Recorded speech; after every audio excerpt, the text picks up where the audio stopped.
Welcome to Autism Weekly, the podcast that discusses autism news, current events, and inclusion. Each week, we welcome a guest to the program to share their unique perspective and expertise as it relates to the fascinating world of autism. I'm your host, Jeff Skibitsky. I'm the founder and president at ABS. I've been in the field of autism and applied behavior analysis as a clinician and advocate for nearly 2 decades. This week, we welcome Rachel Grondin-Martinez to the podcast to talk about summer fun and creativity in ABA treatment delivery. Should be a super fun topic. Rachel has been in the field of ABA for the past 7 years and has seen firsthand how powerful summer learning can be for a child on the spectrum. We're thrilled to learn more about how families can get the most out of their ABA therapy program while still having an awesome amount of fun. Rachel, welcome to the podcast. Thank you for having me. So I'd love to kind of get to know you a little bit as far as how you got into the field and give us a little bit of background before we jump into the topic, just because this is all about fun. And I would imagine that creativity probably led you this direction, but what led you to autism and the field of behavior analysis? Sure, yeah. So I started out as a novice BT. I knew I enjoyed working with kids, and the kids just kind of stole my heart and led me to pursue the career in behavior analysis.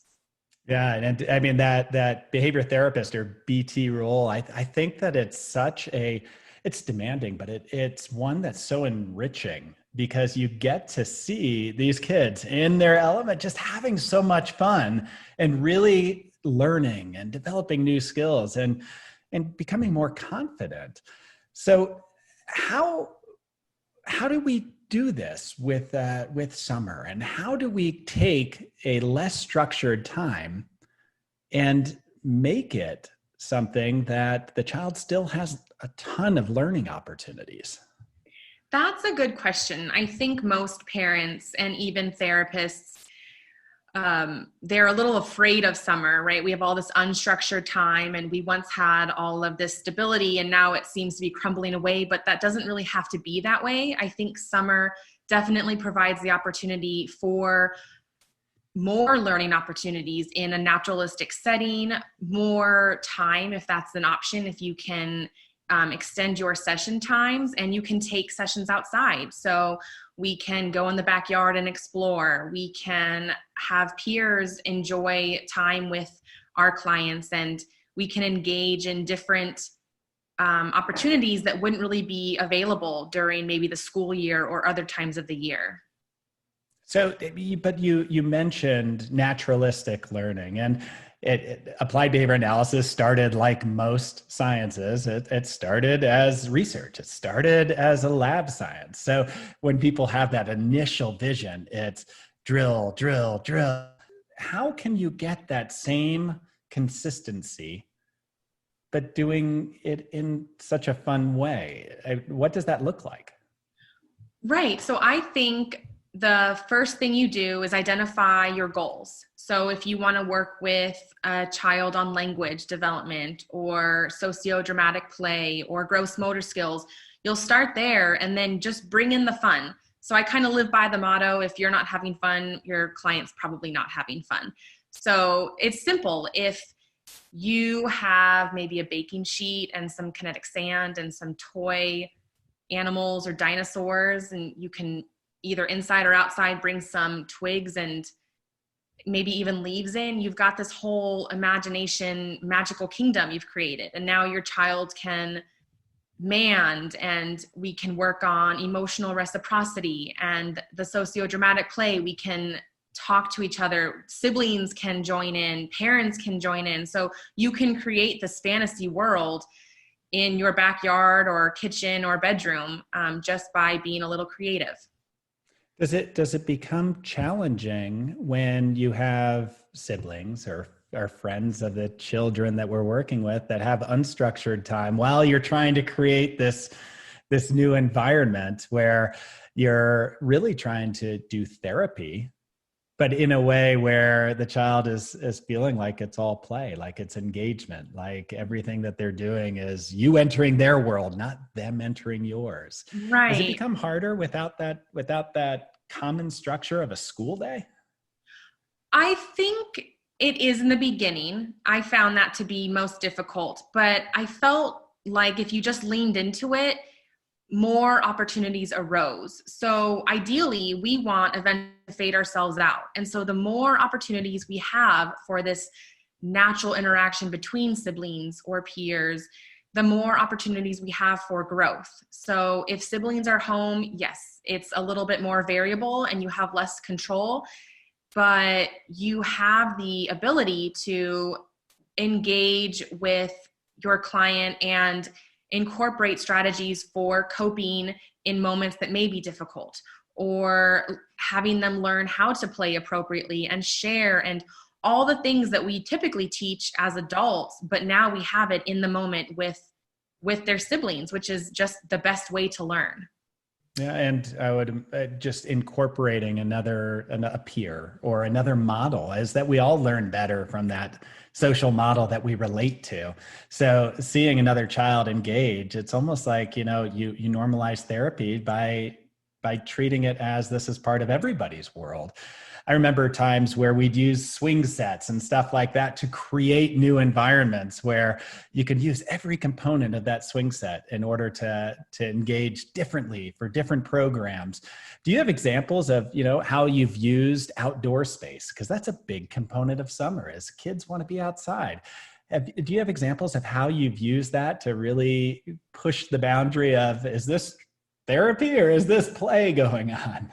Yeah, absolutely. So I actually recently was working with a kid who has sensory defensiveness issues, and his family are big, they're into gardening. And so that was a perfect opportunity for him to be involved with his family and also breaking down these barriers of sensory defensiveness while enjoying the sunshine. And so being able to teach him how to grow a flower while working on something that he probably wasn't even aware of was really fun in that sense.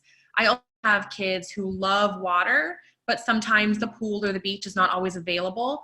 But if we grab a kiddie pool and put some water in it and maybe even some water balloons, we've just got hours of fun. And like you said, now we can take every moment for small manding opportunities or tacting and just get the child to really engage in different sort of play that they may not have even realized they enjoyed. And now you've opened another door for them to learn how to play in ways that they just weren't aware of before. In the example that you provided of the gardening with the parents and bringing them into treatment and, having the child making their request or sharing their experience directly with the parents, what's the family's response to this summer or kind of more naturalistic approach to treatment that we can do more frequently in the summertime? Yeah, I think the majority of the time they're ecstatic. I think it's we all as parents feel overwhelmed. I think we have so much on our plate. And when we think of adding activities for our children, it seems like this big monster, but really it's just, the activities don't need to be intricate. They just can be these small baby steps to bring everyone together and the cohesiveness.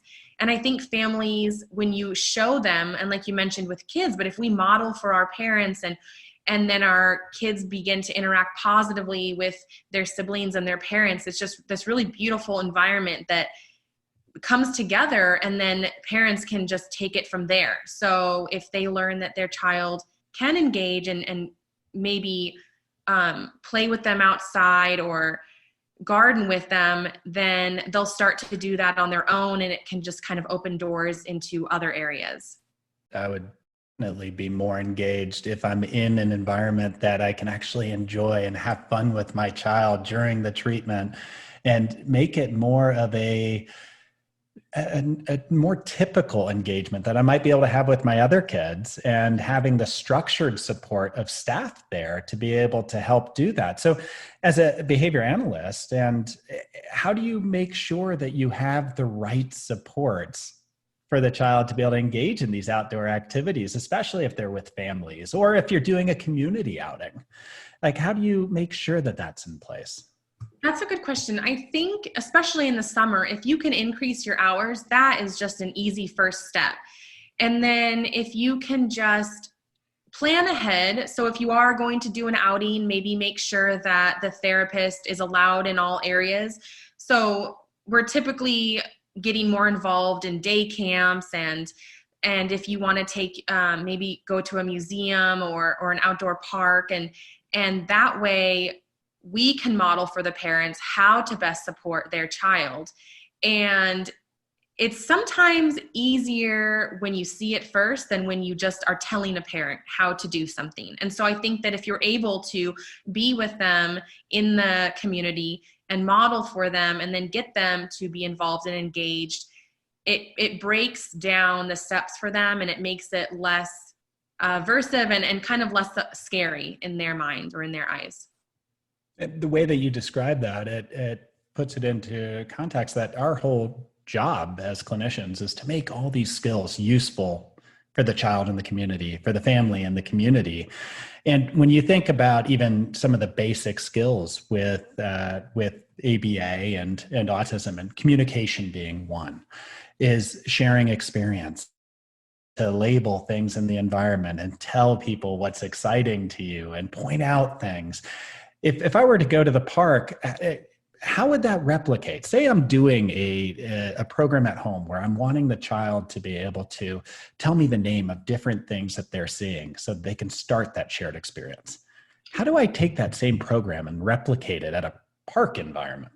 Yeah, I mean, I would start by maybe taking a small walk around the park and pointing out things that I would know that maybe the client or the child would be interested in. So looking at birds, or trying to search for worms, or playing in the sand, labeling different, like you had mentioned, swings or different activities, and really reinforcing it, having fun with it. So the child is having fun. And then pretty soon, if you're labeling, they're going to want to label, and then just encouraging that and reinforcing that. And then if a peer comes along, supporting them in kind of that intraverbal behavior with their peer, so that they're now engaging with others, and then just getting that behavioral momentum going. And hopefully there's just really no end to it. Yeah. And I mean, it seems like what you're ultimately doing is you're taking a treatment space and you're making it infinite. Is that you're just making treatment like it should be. Follow the child and just be a part of their life all the time. And for nobody to even realize treatment's ongoing. It's structured, but the structure seems seamless.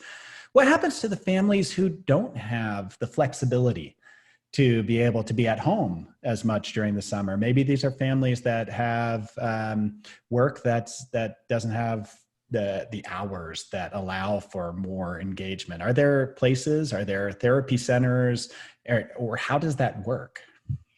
Yes, that would be tough. So ABA centers do have clinic-based therapy, and that's a really great place to start. You get a lot of opportunities in.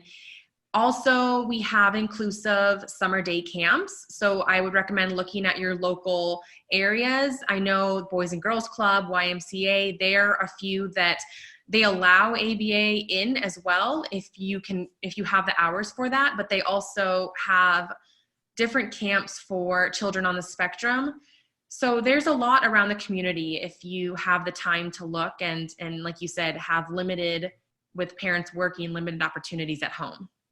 Yeah, and when I think about summer, my mind immediately goes to let's be active, let's be engaged. And I know that there's a lot of sports programs that are out there. There's adventure type programs on the sports realm. That I believe Miracle League Baseball, or Ernie Els has a golf program that's set up through First Tee that allows for people to have this inclusive experience, because the goal is that our kids get to experience everything that they want to. They're not limited because the environment tells them that this isn't for you. It's how do we create that? So if you have a child who maybe one of their biggest things to be able to experience in the summer is going to a water park or going to an amusement park or going out into the mountains. I mean, is therapy that mobile that it could follow kids to these places? Yeah, it actually can. I think that's the greatest thing, is that it doesn't have to be this concrete, structured, stay in the home in a room. It can move with the child. I mean, we work from toddlers to teens to adolescents to young adults, and we go based on their desires. I have a 20-year-old that we're working with him on integrating into the community and finding ways to hang out with his peers without mom and dad being by his side. And what would that look like? How do we get to the bus system? How do we buy lunch at a little market down the street? And that is all incorporated into ABA therapy, just the same as it would be walking a toddler to the park and having them learn to be aware of, safety commands. And so it really can, like you said, follow the client's desires and needs, and age appropriate for what they're learning.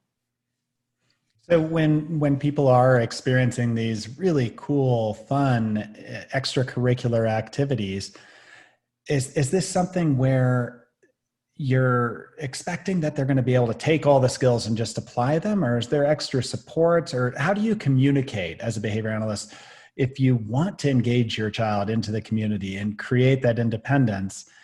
Are you having staff go with them to be able to create that? Are you talking with the people who are running the extracurricular activities and just letting them know about any sort of sensitivities that might exist or ways to approach communication so that we can create these successful opportunities?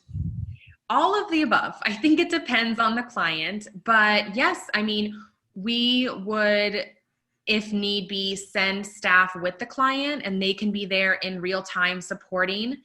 And again, our goal is to fade out. So initially we might be there more often. We might be there for their whole day camp.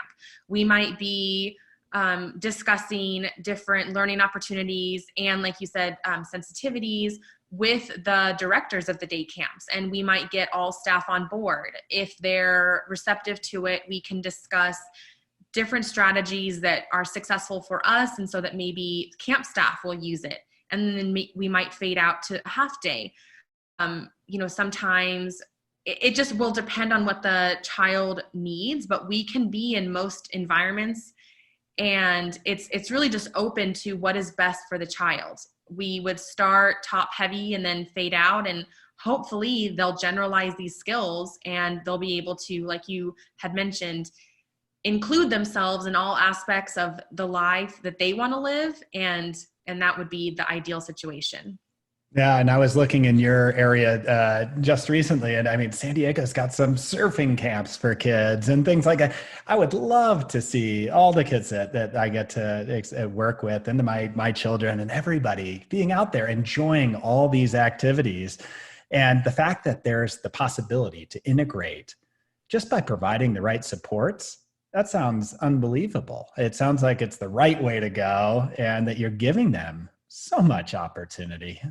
Now, I guess the thought that I'd be having through this is just looking at, so we're engaging kids, we're putting them into these opportunities in the summertime, but I'm always nervous because the most effective care and the best way to be able to achieve the best outcome for a lot of the children is maintaining consistency of the intensity of their hours, the intensity of their treatment. Is that something that's hard to do over the summer? Do families sometimes feel like it's one or the other? Like, I either get to go have fun or I maintain a treatment schedule. And how do you coach through that? Hopefully they don't feel that way, because hopefully we've made ABA fun and built such a strong relationship both with the child and the family that we've made that clear. But if not, say services might be new or a family's just unaware, we would just lay it all out there. Let parents know that these are options. We can join them in family outings. We can join their child in day camps. We can support their child in any environment that would be receptive to ABA therapy, and that we want to be there for the difficult times to identify coping strategies or just make anything easier for the family and the client. And so hopefully that we are doing in the very beginning and letting families know what's available to them. Yeah, I mean, I think it's so important that education of, it doesn't have to be one or the other.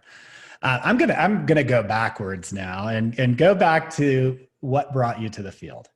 What brought that, and you said it was that experience with the kids, that engagement. And can you share a memory that you've had as far as, over the past 7 years, I was with this child over the summer and we did this. It was one of those stories that really kind of illuminates what's possible with creativity and ABA.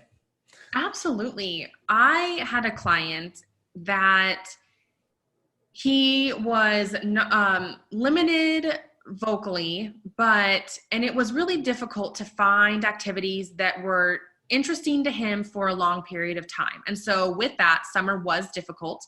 We did a lot of outdoor activities, but it was difficult to have it be constructive until we went to horseback riding.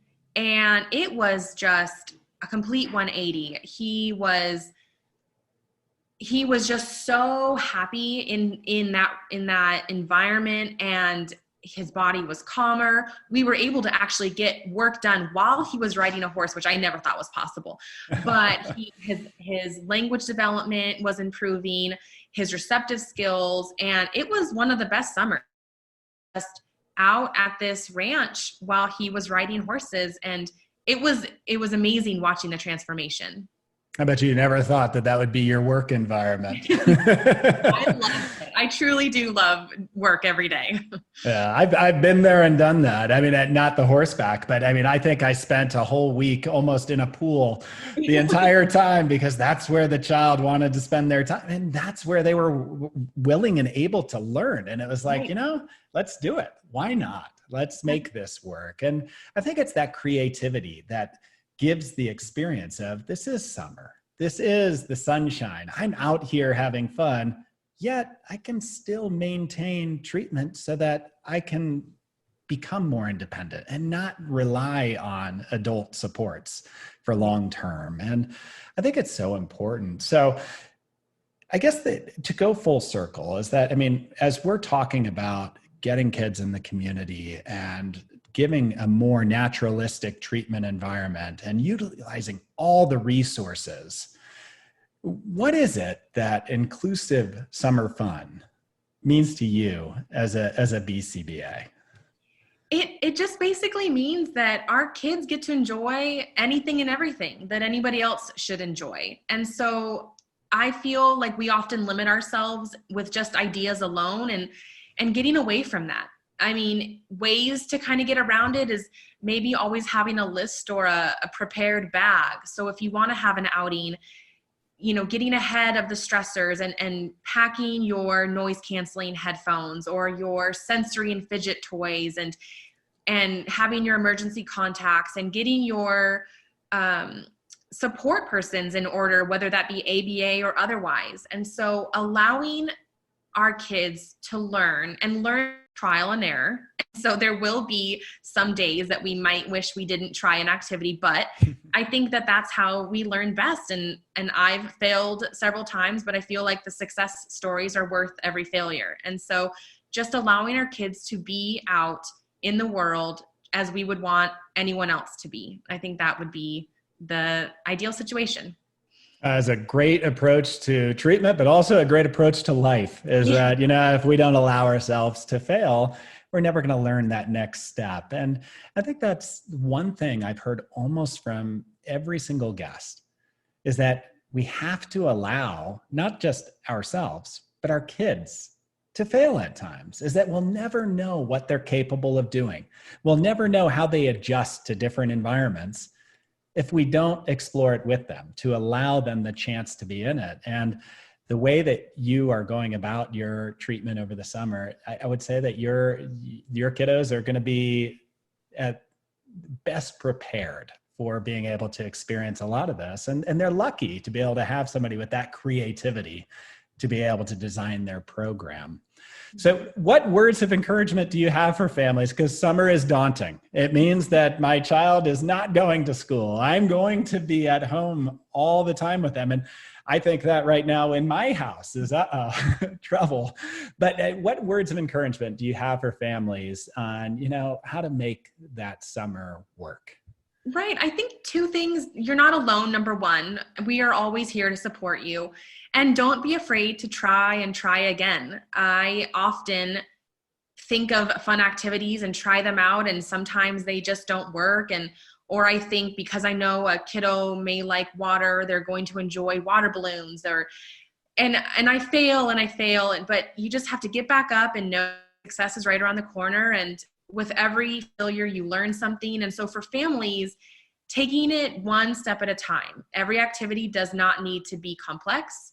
Every experience does not need to be the best day ever, and they don't need to do it alone. And so reach out when you need support. We love our jobs and we want to be there to help, and to just keep taking baby steps and get out there and enjoy your family and enjoy the sun.